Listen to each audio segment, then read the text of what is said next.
Welcome back to Your Career Podcast. If you ever feel stuck in your career or you need a little clarity in order to manage your career moving forward, or you're looking for a new job, visit janejacksoncoach.com. I've plenty of free downloads for you and a lot of career management support that will help to set you well on your way. Welcome to Jane Jackson Careers, a podcast that takes your career to the next level. Here's your host, Jane Jackson, author of Amazon Careers bestseller, Navigating Career Crossroads.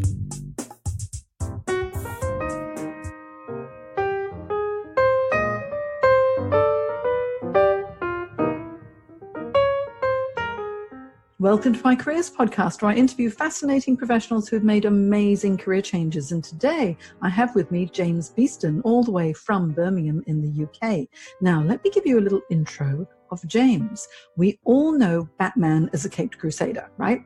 Now, the Caped Crusader fights crime, makes the world a better place, but James Beeston sees himself as a financial crusader who destroys the illusion that finance is a dark art to the non-financial community. How about that? No matter what many of you think, accountants are not boring, okay? This Birmingham-based accountant is creative, innovative, and he sings, albeit not that well. However, he can play the guitar, thank goodness. There is a lot more to this CPA qualified professional than meets the eye, and his eye is on Melbourne, Australia. Now, I noticed James's creative LinkedIn post about a month or so ago with his Hire This POM hashtag, and I was really impressed and decided that it's time his creative job search efforts are acknowledged. So let's welcome James to the show. Hi, James. Hi, Jane. How are you doing? Doing very well. It's evening in Sydney, and it's the morning for you. So thank you so much for dressing up and looking very smart for this podcast today, because I've been really looking forward to interviewing you for the past few weeks since we booked it in, because I'd really like to find out more about you and why you're interested in coming to Australia, and also all about the talents that you have, which are far more than just accounting. Indeed, yeah. Yes, yeah. And so how about just to kick us off, you tell us a little bit about your career aspirations when you were a little boy. So my career aspirations were, I was either going to do one of two things. The first one was be a funeral director, because you're never going to be out of a job being a funeral director. Or my second motivation was money and talking about money. So pretty much from a young age, I'd made the decision that I wanted to be an accountant. So my parents were always pushing me to be an accountant, because it was, you never see a poor accountant, which was their mantra. So yeah, I decided it was the right route to go down. So from probably about the age of 14, 15, that's very much how I've set my life up, and soon realised that the transferable skills of an accountant, it takes you all the way around the world if you want. You don't have to stop in accountancy. So yeah, it's been a fantastic career choice, one I've really enjoyed. Yeah, I mean, it really is an admirable profession, because, it takes so long to get qualified, and you're CPA qualified, correct? I am correct, yes. Yeah. And then, of course, I was having a look at your LinkedIn profile, and I could see that you've had quite an interesting financial journey as a financial analyst, and you worked your way up to finance manager, and now you're doing a lot of contract work as well. So obviously you have transferable skills, and you can transfer into different environments quite easily, can't you? Yeah, so I mean, I was very lucky to start my career at a very well-known chocolates company, and worked with some amazing people then. That really set my career for high standards within my accounting career. So for me, it's all about automation and processing, and pretty much doing yourself out of a job. Mm-hmm. So I mean, that was wonderful fun working at for that particular company. And, ever since then, it's been very much about adaptability and change, going into varying sectors. And I was given the opportunity about 8 years ago to actually move into the interim or contracting world. And I did that purely on the basis of building up for a move to Australia, so I could broaden my horizons and my experience. I've done a number of different roles now, from finance business partnering. I'm currently a group financial planning and analysis controller. I've worked across varying sectors. So yeah, it's been so much fun. I've met some fantastic people along the way. I've been very privileged. You know, it's interesting. People think of accounting as being very sort of tunnel vision, focused in one area. But actually, finance, there are so many different roles. Once you're CPA qualified, you can transfer into so many different areas. You end up being a very strong business partner. Yeah, so I mean, for me, I'd probably say my strength is around business partnering because the way that my career has taken me. But I love working with people. I love that part of adding value.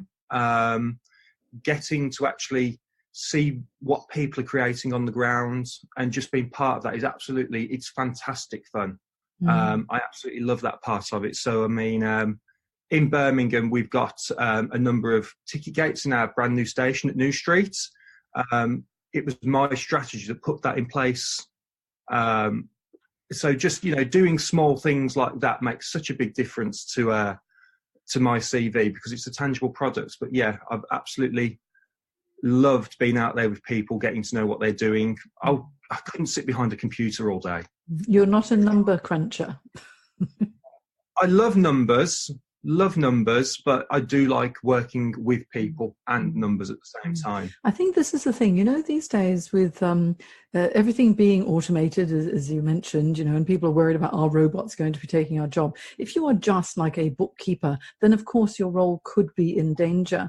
But if you're able to communicate with people and find out what direction, they want the business to go into, and then come up with creative ways of actually making it happen, and that's what a finance professional does. That's what makes a difference, yes? It does. I mean, what I've found very much so is that you'll have your technical accountants who will be doing the technical side, so building all the statutory accounts, etc. But finding those people who are good at communicating with other people in simple English, and as we've said before, removing those barriers that finance is actually a dark art and it's not exactly difficult.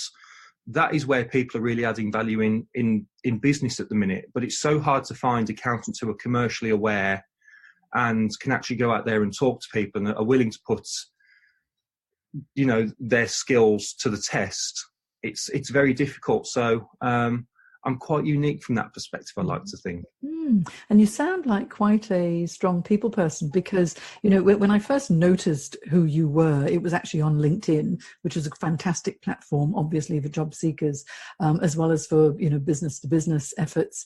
But I noticed one of your posts was all about, looking for a role, and you had that hashtag hire this POM. And I went, oh, okay, so this is a little bit creative. This is a bit different.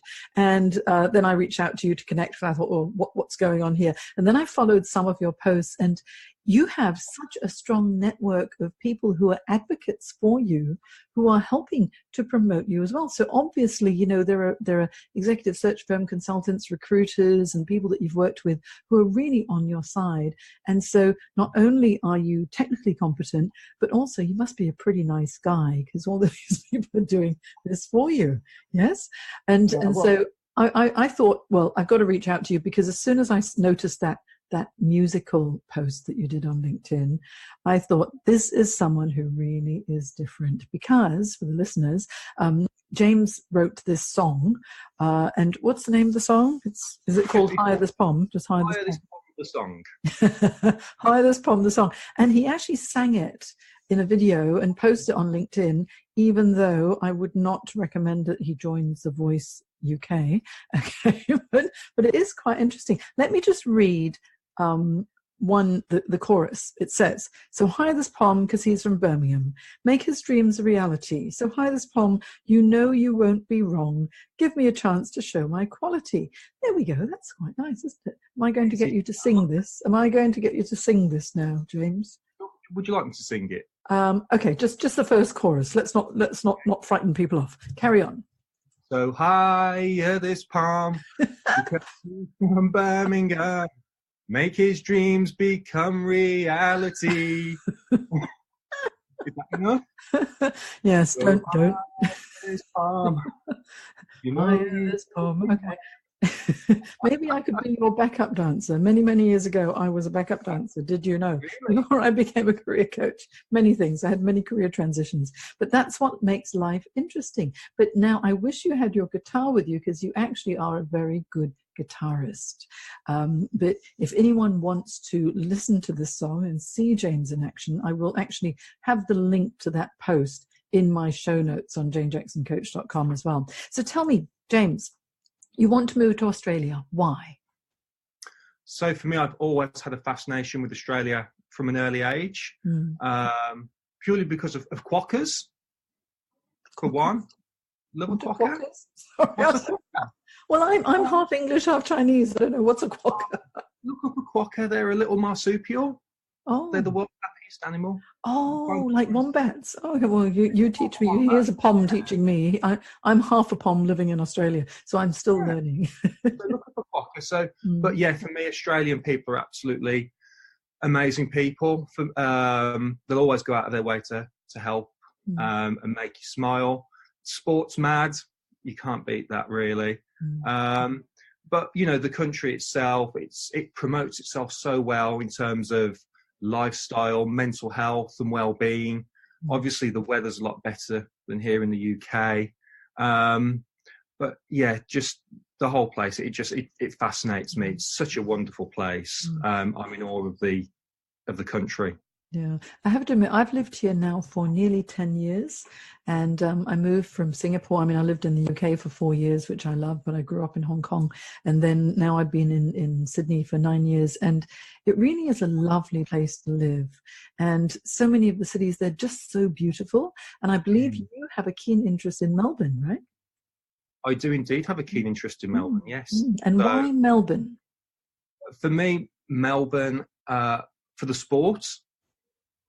I've loved the sport, but for me, it was also the European feel of the city as well. It was very continental with all of the cafes and the social aspects of it. You're still close to the beach, and the people are just wonderful. Great infrastructure, wonderful businesses that work there. Great city. Although I did love Sydney. Sydney was an awesome city, very international. Yeah. There's something about Melbourne that it's got a really lovely feel to it. And also the music scene is amazing as well. I noticed that it seems to be quite an elegant city the times that I've been there. And I go down there, really for the Australian Tennis Open in January each year, which is great. So what are your sports? What are you keen on, James? Love Formula One. Absolutely love it. I do love Danny Rick, great bloke. So the football, or the soccer as we call it over here, very much that. But I love any sport, really. Yeah. So you follow Aussie rules and you know what? Rugby union? I need an Aussie rules team, so maybe somebody could suggest an Aussie rules team for me. Oh, okay. Well, we'll have to find out. Now, I don't know much about Aussie rules. My husband watches Aussie rules and also rugby union and cricket and everything else. I mean, he just watches every sport under the sun. I'm keen on golf, and so that's it. Golf and cats. I believe you have a cat, James. I do, but he's disappeared. Oh, what a shame. Well, James showed me his cat earlier before we started recording this podcast, and he's got a beautiful cat, and I'm a crazy cat lady. But now I want to find out, what would you say, James, are your key accomplishments that you have achieved as a finance professional? What are you most proud of? I'd probably say the thing I'm proud of the most to begin with is actually qualifying as an accountant. It's actually quite a demanding process to become an accountant, going through university and then sitting another set of exams after that. And they're very intense. So that is probably my first achievements that I'm most proud of. Secondly, I think probably pushing myself out of my comfort zone, and I've done that in a number of ways. So, I've taken processes which have taken 10 days to complete and automated those in SAP-based systems, so they've taken 2 hours. Another achievement I've really liked is the gating project I mentioned earlier, the ticket gating project across a number of railway stations in the UK. I'm probably going to get lynched because people hate ticket gates for saying that. They leap over them, don't they? I had a really interesting job as a a commercial finance business partner for car parking for a very, very well-known train company over here, where I opened up a brand new car park all by myself, identified the land, developed it. That was absolutely brilliant. Had to deal with trade unions on that, which is quite scary, but a brilliant development. I also put over 10 million pounds worth of profit straight onto the bottom line for that particular company as well, through varying innovations and data-driven decision-making initiatives. I've always had the mantra of trying to do myself out of a job, because they are the types of people that you want to keep. I hate going into work every day and just doing the mundane. I love to be trying to do something different. Well, it sounds like you've got a lot of amazing qualities. As you know, I'm a career coach. So, your negotiation skills are strong. You've got an innovative approach. You're data-driven. You can analyze and come up with solutions. You like to achieve as much as you can for the organization, and you enjoy a challenge. Plus, obviously, you are very commercially focused too. It's very much so. I mean, for me, contracting has really brought this self-promotion out, which I think is quite a unique skill for an accountant to have, where they're constantly promoting themselves. But that has really pushed me and made me develop. And it's interesting as you go along how, as a contractor, you kind of think they just come in, do the 9 to 5 and then leave at the end of the day, where I've always thought of, I need to buy into the company's ethos, the company's culture, the company's values, in order to maximise my development, but also do the best for that company as well. Yeah, I mean, it sounds like you've really got great heart and determination to succeed. So I'm sure that you'd be a really valuable employee. The hard thing is moving country, because it's getting that visa and being able to convince them that yes, I'm worth sponsoring. But you're actually applying for a permanent residence visa at the moment, aren't you? I am indeed applying for permanent residency. Yeah. How long has that been? That has probably been about 4 months now. Yeah. But with the way immigration's changing within Australia, one, it might never happen at all, which is why I'm trying to go down the route of a work-based sponsor. Now, what I did last weekend that I've not told anybody about yet, so this is a Jane Jackson world exclusive. I'm actually coming over to Melbourne for 3 months in January. To actually come and talk to people face to face and build my network that way. That's absolutely the best thing to do, because if you're on the ground and people get to meet you and they get to know you and then hopefully get to like you and trust that you can deliver, that's going to be much more powerful than applying while you're overseas. I've worked with some clients who are based here in Sydney, and especially a few years ago, senior marketing roles are really tough to get. And one of my clients had been searching for quite a long time, and I said, honestly, you've got to look within the Asia Pacific region. And he started, sort of looking a little bit and applying. I said, no, you have to fly over there. So he actually flew over to Singapore and started meeting with some headhunters there. And he's been there for, 5 years now, and moved the whole family over. He thought it was absolutely fantastic, but it would not have happened if he had not been on the ground. So I think you're doing, exactly the right thing by actually coming over to Melbourne and then meeting people. And so people can you can press the flesh, shake their hands, look them in the eye, and let people know what you really like. It makes such a difference. Plus, it'll be a kind of fun holiday too, yes? It will. So I'm out there for the tennis. So I've booked my tickets for the tennis, booked my tickets for the Formula One. But but just on a serious note, just being out there, like you say, it makes a big difference. And, whilst this Hire This hashtag campaign has a lot of traction and I'm getting a number of introductions, there's nothing better than being out there and actually meeting people face to face. And like you say, it'll be a wonderful holiday as well. And it gives me a chance to acclimatise to the Melbourne lifestyle. So and see if you really like it. And it'll be a lot warmer than over here. Especially with coming in January, it's going to be freezing over in Birmingham, that's for sure. Having been in Birmingham a few times in the winter time, yes, Australia, Melbourne, much better. at that time of year because it's our summer, which will be great. So really, there's quite a lot. I mean, for anyone who wants to meet James, in Melbourne when he's here in January, February, March, Formula One, the Australian Open, the tennis, those are great places to meet him. I reckon they should reach out to you, or you can reach out to them if they express an interest. I'm going to have all of James's contact details, his LinkedIn profile in particular, on my show notes on janejacksoncoach.com. Tell me, top 3 reasons why someone would want to hire you. I'm energetic, I enjoy a challenge, and I like to break down those barriers of accountancy and finance. And also, you know what you've done for accountants is that with all of your posts on LinkedIn in particular, you have demonstrated that you are not a bean counter. You think outside the box. You are creative as well as financial. You cannot sing, but you can play the guitar, and you're a fun guy too. So this is one of the things about LinkedIn. LinkedIn enables people to get to know the real person behind just their work experience, because LinkedIn is not a resume. LinkedIn is the real you, right? And you're letting your authenticity come through with all of your posts as well. And hey, if it works, great. Okay, if you can demonstrate the value that you can provide to organizations, that would be fantastic. And so this has been a really interesting chat, James, and I'm really looking forward to when you come to Melbourne.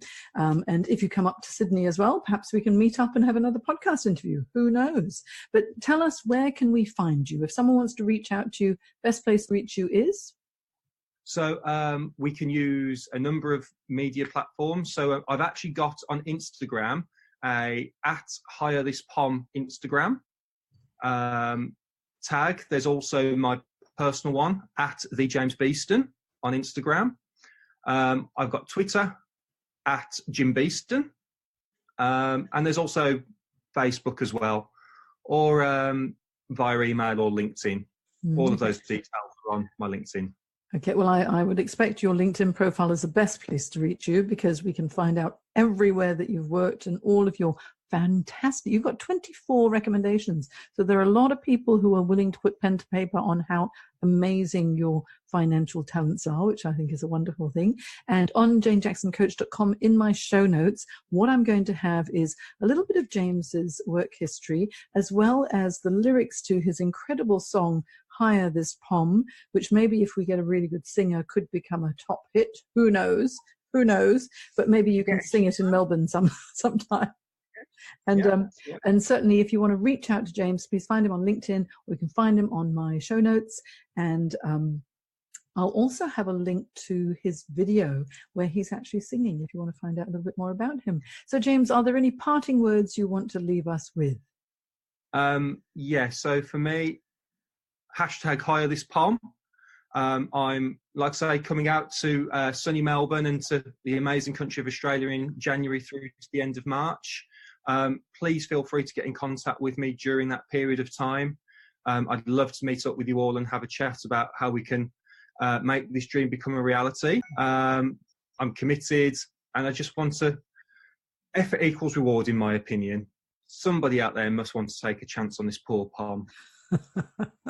Oh, this poor Pom, I'm sure. I'll play that card. Yeah, that's right. I know this poor Pom is stuck in Birmingham, which is a lovely place, actually. Well, Birmingham's a wonderful place. But Australia also is a fantastic place. And I think that the most important thing is, I think you're going to inspire a lot of people who are feeling stuck in their careers as well, and they just don't know how to market themselves. Because honestly, you can be the most amazing professional in the world, but if nobody knows what you can do, what is the point? So you are now branding yourself so well, James, and people are getting to know you. You're really expanding your network globally, which is a fantastic thing. So thank you so much for being so creative and for capturing my attention. I think that's absolutely amazing, and I wish you all the best, and hopefully we'll get to see you in Sydney if you come up to Sydney during your Australia trip. Yeah, that'd be wonderful. But yeah, thank you so much for having me, Jane, and for taking an interest in my campaign. So it's really humbling that, the amount of people that have got in touch, and just to do this today is just an absolute privilege to do it with such a wonderful person. And so thank you. It's been so much fun as well. But I always like to help, people who are in career transition or trying to do something different. But because you really have been innovative, that's what has captured my attention, because you're not just thinking, oh, this is too hard. You're thinking, how else can I be successful? So good on you, and have a wonderful trip to Australia. Thank you very much. And thank you for everything. Okay. Bye now. Bye-bye.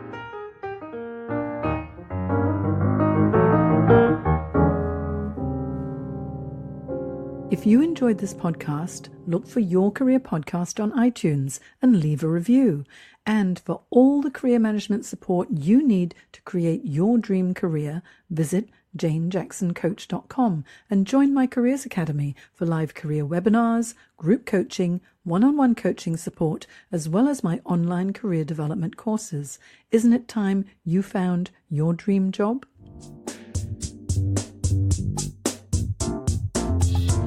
You've been listening to Jane Jackson Careers.